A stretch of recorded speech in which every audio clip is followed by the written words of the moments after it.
أو كما قال النبي عليه الصلاة والسلام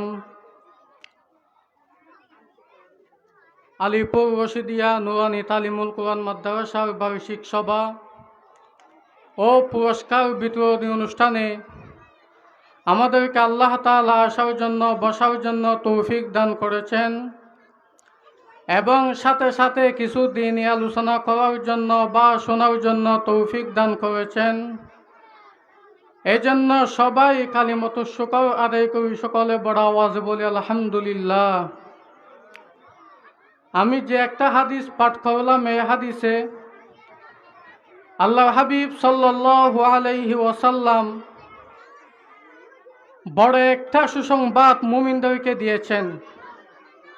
আল্লাহর হাবিব বলেছেন, হয় একজন মানুষ যখন ইন্তেকাল হয়ে যায় তখন তার আমল নামা যেখানে সওয়াব লেখা হয় ওই আমল নামাটা বন্ধ হয়ে যায়। তবে তিনটা আমল এমনও আছে যেগুলি যদি বন্দা দুনিয়াতে হায়াতে যদি করতে পারে, ওই বন্দাটা যদি ইন্তেকাল হয়ে যায় তার উপরও তার কবরে সওয়াব যেতে থাকে। তার মধ্যে অন্যতম একটা হচ্ছে মিন সদকাতিন জারিয়া, সদকায়ে জারিয়া। সদকায়ে জারিয়া মানে কোনো ব্যক্তি কোনো একটা মাদ্রাসার মধ্যে বা কোনো মসজিদ বা কোনো দ্বীনি কাজ করে দিয়েছেন কিংবা কোনো মসজিদ বানাই দিয়েছেন। এই মসজিদ যতদিন থাকবে, ব্যক্তিটা ইন্তেকাল হয়ে গেলেও এই মসজিদ কিয়ামত পর্যন্ত থাকবে।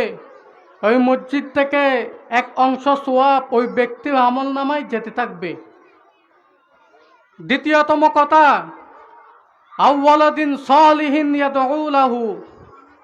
আল্লাহ হাবিব বলেছেন, বান্দা দুনিয়াতে এমন ছেলে সন্তান রেখে যাও যেই ছেলে সন্তান আপনার ইন্তেকাল হয়ে গেলে আপনার কবরের সামনে গিয়ে বলতে পারে, রব্বিরহামহুমা কামা রব্বায়ানি সগীরা। এমন ছেলে সন্তান রেখে যাও। আল্লাহ হাবিব 3 নম্বর বলেছেন, ইজা মাতাল ইনসানু ইনকাতা আনহু আমালুহু ইল্লা মিন সালাসাতি আশিয়া মিন সদকাতিন জারিয়া আও ইলমিন ইউনতাফাউ বিহি আও ওয়ালাদিন সালিহিন ইয়াদউ লাহু।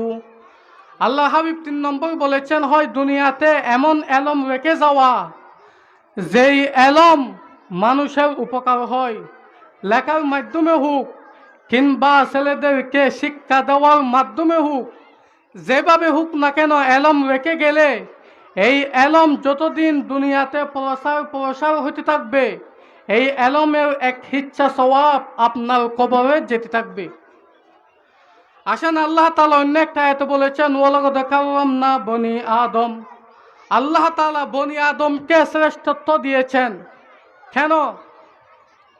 মুফাসসিরগণ বলেছেন, আল্লাহ তাআলা বনি আদমকে শ্রেষ্ঠত্ব দিতে দিতে দিতে দিতে আসমান জমিন 18,000 মখলুকাত থেকেও, এমনকি চাঁদ সূর্য থেকেও আল্লাহ তাআলা বনি আদমকে শ্রেষ্ঠত্ব দিয়েছেন। কেন? তার মধ্যে অন্যতম একটা কারণ হচ্ছে, বনি আদমকে আল্লাহ তাআলা যেই জিনিসগুলি দিয়েছেন, যে আকল, যে ইলম হাসিল করার জন্য একটা যোগ্যতা, সলাহিয়ত, এই জিনিসটা আল্লাহ তাআলা 18,000 মখলুকাতকে দেন নাই। এই জন্য আল্লাহ তাআলা বনি আদমকে শ্রেষ্ঠত্ব দিয়েছেন। এমনকি যদি প্রশ্ন করা হয়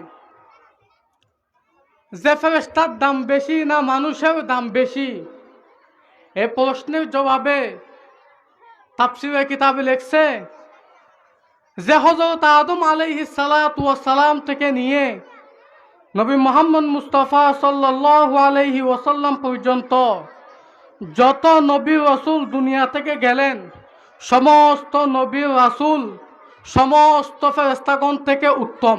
এমনকি আপনি যদি বলেন জিবরাইল আলাইহিস সালাম, মিকাইল আলাইহিস সালাম, ইসরাফিল আলাইহিস সালাম, আজরাইল আলাইহিস সালাম, এই 7 জন ফেরেশতার থেকেও সমস্ত নবীগণ উত্তম, তাদের ফজিলত বেশি।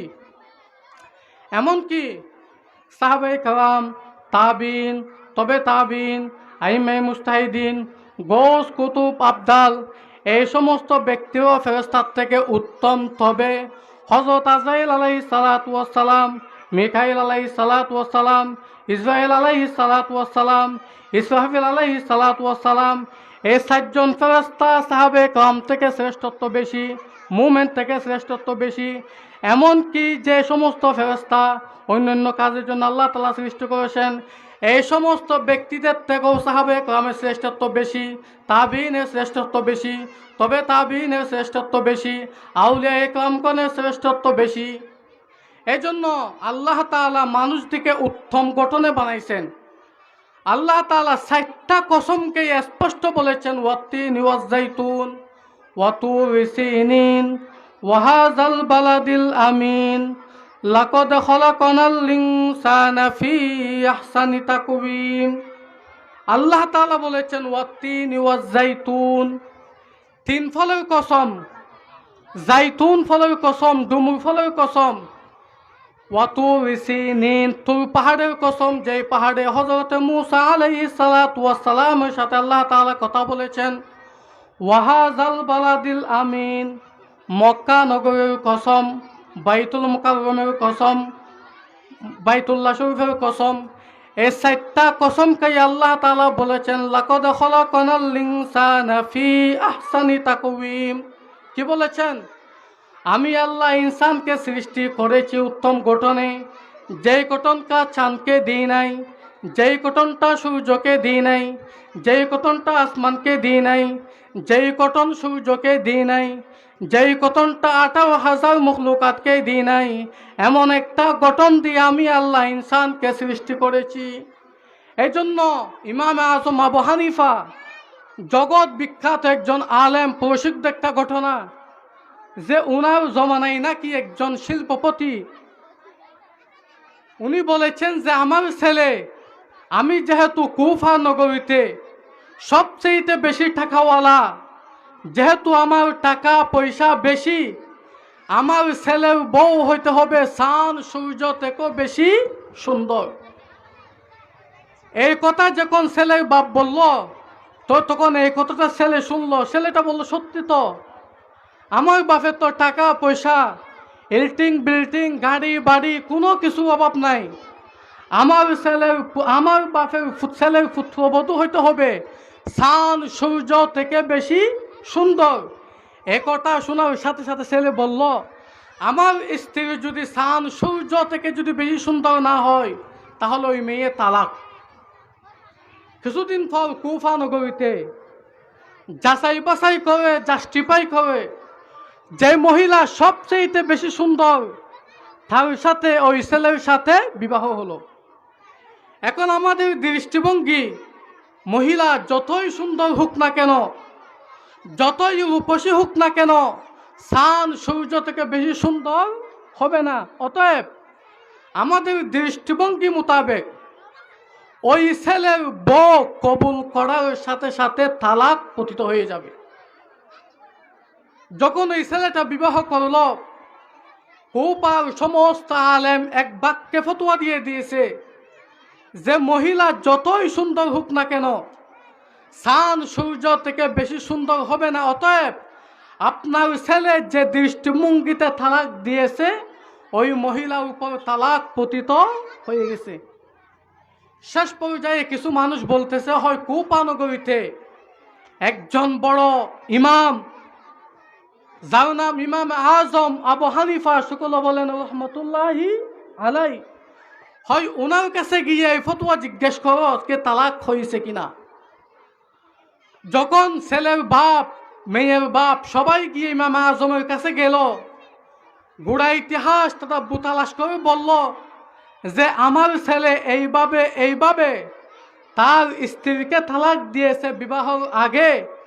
কুফার সমস্ত আলেম এক বাক্যে ফতোয়া দিয়েছে যে তালাক হয়ে গেছে। ওই ইমাম আজম আবু হানিফা, আপনার কাছে এসেছি যে আমার ছেলের বউ তালাক হয়েছে কিনা আপনি ফতোয়া দেন। কিন্তু ইমাম আজম আবু হানিফা জগৎ বিখ্যাত আলেম, যেমন তেমন আলেম নয়, ইমাম, ফকি, মুহাদ্দিস, হারফনের দিক দিয়ে একজন দক্ষ আলেম। উনি ফতোয়া দিয়েছেন না, আপনার ছেলের বউ তালাক হয় নাই। কেন? সমস্ত আলেম কি ইমাম আজম বলেছেন, তোমরা কি সূরা 3 পড়ো নাই? والتين والزيتون وطور سينين وهذا البلد الأمين لقد خلقنا الإنسان في أحسن تقويم আল্লাহ তাআলা চারটা কসমকে স্পষ্ট করে বলেছেন লাকদ খলাকনাল ইনসানা ফি আহসানি তাকওয়িম। আমি আল্লাহ ইনসানকে সৃষ্টি করি উত্তম গঠনে। যেই গঠনটা চাঁদকে দিই নাই, যেই গঠনটা সূর্যকে দিই নাই, যেই গঠনটা 18,000 মখলুকাতকে দিই নাই, এমন একটা গঠনে আমি আল্লাহ ইনসানকে সৃষ্টি করেছি। এই জন্য আল্লাহ তাআলার নজদিক মানুষ যতই কালো হোক না কেন, হাবশি দেশেও হলেও আল্লাহ তাআলার নিকট মানুষ আসমান জমিন শান সূর্য থেকে বেশি সুন্দর।